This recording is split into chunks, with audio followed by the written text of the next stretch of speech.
Now let us try and calculate 99 square using a plus b whole square. How do we do it? Should we write it as 90 plus 9 whole square?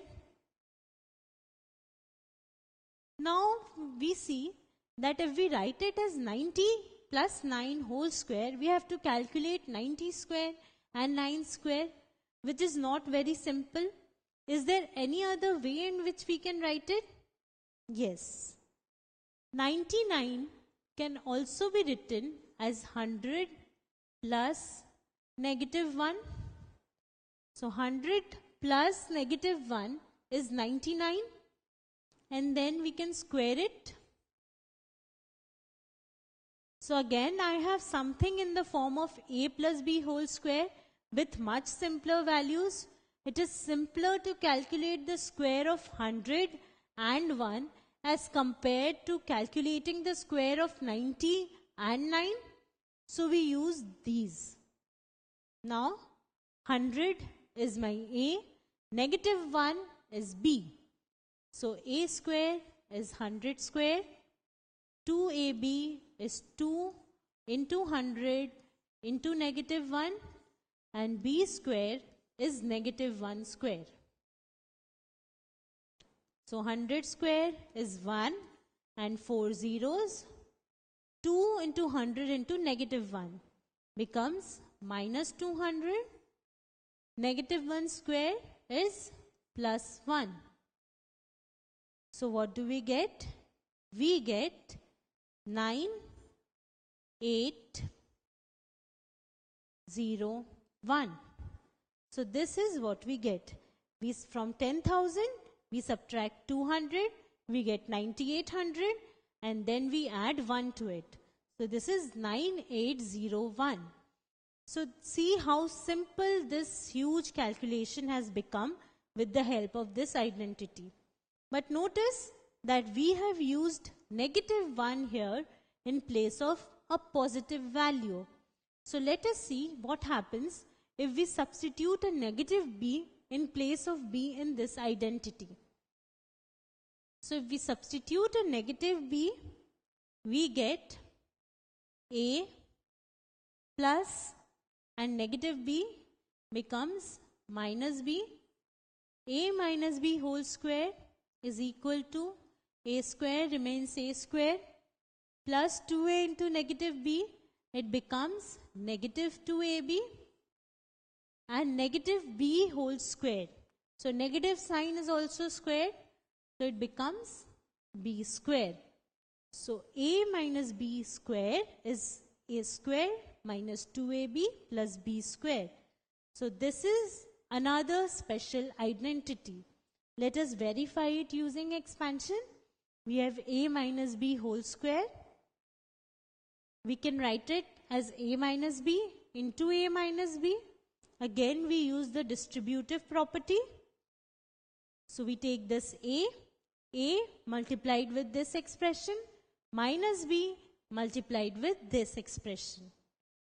We multiply the terms. A multiplied with a gives us a square. A into negative b gives us negative ab. Negative b into a gives us negative ba. Negative b into negative b gives us plus b square. So these are like terms and we can combine them to form a square minus 2ab plus b square. So this is also a special identity. And whenever we have something in the form of a minus b whole square, we can directly use this identity. Now let us prove this identity also geometrically. We have a square of side A. We take a point here such that this length is b. We take a point here such that this length is also b, and we divide it in 4 parts. So this is what we have. Now this area is a square. This side is a minus b. This side is a minus b. this side is also A minus B. So this is a square of side A minus B, and hence its area is A minus B whole square. So this red area is A minus B whole square. This A minus B whole square is equal to the area of this large square, which is A square, minus these three areas. So it is A square minus the area of this part, minus the area of this part, and minus the area of this part. So we have A minus B whole square as A square. This entire area, which is A square, minus the area of this part. So what is the area of this part? This length is A and this is B. So this is a rectangle with sides A and B. So this is A square minus AB. And now let us subtract this area, which is the blue area. So this side is B and this side is A. So we subtract BA.